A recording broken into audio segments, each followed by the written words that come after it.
Sahabat Jempol, salam sejahtera. Tanpa bermaksud menyudutkan pihak manapun, mari kita simak secara objektif peristiwa kunjungan Wabub Jember Joko Susanto ke kantor Bapenda, yang kabarnya tidak ditemui pejabat setempat dan hanya dijumpai beberapa staf saja. Kunjungan Wabub Jember Joko Susanto katanya hanya bermaksud mengadakan apel dan pembinaan di kantor Badan Pendapatan Daerah Bapenda Pemkab Jember pada Kamis tanggal 10 April tahun 2025. Namun, saat kedatangan Wabub Joko ke kantor Bapenda, hanya ditemui staf, tanpa pejabat eselon 2 atau kepala OPD maupun kabid. Padahal menurut Wabub Joko, rencana kunjungannya ke kantor Bapenda sudah ada pemberitahuan sehari sebelumnya. Maksud kunjungannya itu, untuk melakukan pembinaan, termasuk upaya mendorong transparansi pengelolaan pendapatan daerah, yang masih banyak masyarakat mengeluhkan, tidak tercatatnya pajak yang sudah dibayarkan. Joko berharap, Bapenda lebih transparan dalam pengelolaan pajak, terutama dalam memberikan layanan kepada masyarakat. Ya, alhamdulillah, tidak ada pejabat yang menemui saya, tapi tadi saya dapat informasi mereka memang sibuk, lagi rapat, sehingga mungkin mereka tidak sempat harus menemui saya, padahal saya kesini dalam rangka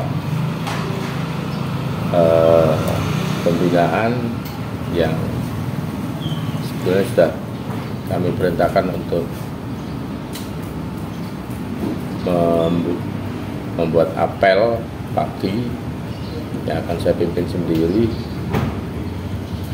tapi alhamdulillah tidak ada yang menemui karena itu tadi alasannya mereka rapat.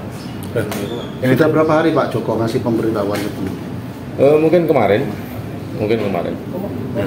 Terus tadi di dalam yang menemui dari staf seperti apa? Ya staf yang ada di ruangan sini aja. Padahal Pak Joko tujuannya ke sini selain apel, apa agendanya Pak? Ya tentu sebagai pimpinan kita melakukan pembinaan bagaimana supaya mereka bisa bekerja lebih baik, lebih profesional, dan tidak kalah pentingnya karena ini pelayanan publik, ya tentu urusan transparansi juga menjadi hal yang penting. Ini kan apa yang saya lakukan selalu ada tembusan pada beliaunya sebagai tembusan nanti. Ya. Kabar itu, dengan cepat merebak di ruang publik, memicu kontroversi, hingga beragam persepsi. Ada yang beranggapan, sikap PLT Kepala Bapenda Ahmad Fauzi arogan, karena dengan terang-terangan melawan Wakil Bupati sebagai atasannya. Ada pula yang beranggapan, bahwa sikap Fauzi sudah tepat, karena bersandar pada aturan perundangan yang berlaku. Terlebih, sebenarnya tidak ada niatan Fauzi melakukan perlawanan, namun kehadiran Wabub memang bersamaan dengan agenda rapat internal Bapenda yang telah ditetapkan sebelumnya. Tetapi, ada pula yang menilai bahwa sikap Fauzi merupakan bukti, sedang terjadi perselisihan antara Bupati Jember Muhammad Fawaid dengan Wakil Bupati Jember Joko Susanto. Berikut klarifikasi PLT Kepala Bapenda Jember Ahmad Fauzi. Assalamualaikum warahmatullahi wabarakatuh. Terkait adanya berita online bahwa Pak Wabub tidak ditemui oleh pejabat Dispenda terkait apel, saya jelaskan hal-hal sebagai berikut. Pertama, pagi memang ajudan Pak Wabub menghubungi saya. Saya tanyakan, beliau sebagai Wabub, ya, apakah diperintah Bupati atau inisiatif pribadi? Inisiatif pribadi. Akhirnya di lain kesempatan, waktu yang bersamaan, Sekretaris Badan mengadakan rapat koordinasi terkait evaluasi pelaksanaan pendapatan dan retribusi daerah.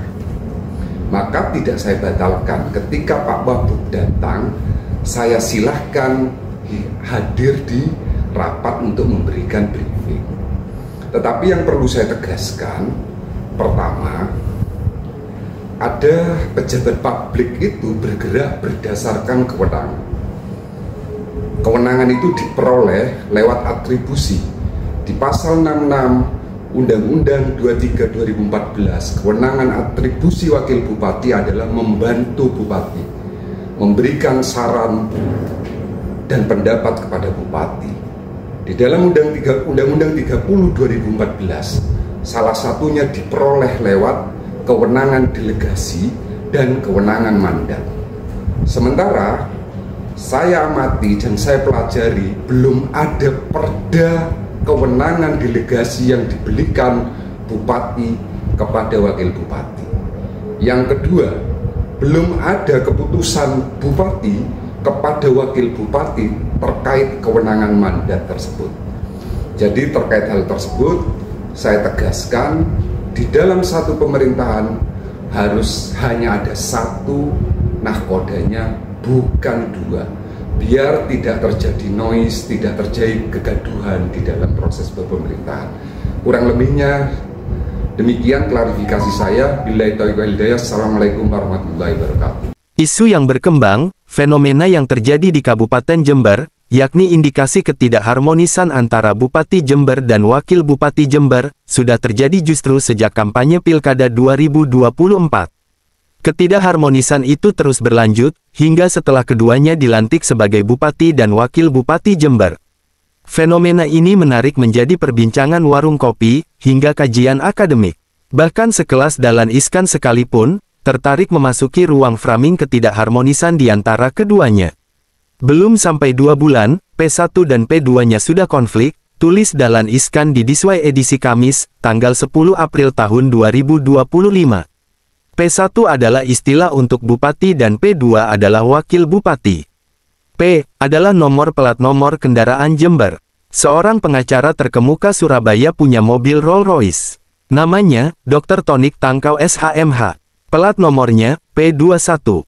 Anda sudah tahu, P21 adalah penanda bahwa perkara yang dilimpahkan polisi ke kejaksaan sudah bisa diproses lebih lanjut. Konflik P1 dan P2 bisa jadi berlanjut ke saling mengadu ke polisi. Bisa-bisa P21, konflik kepala daerah dan wakilnya seperti itu biasanya terjadi setelah 6 bulan masa jabatan. Jember mungkin berprinsip, lebih cepat lebih baik, tulis Dahlan Iskan.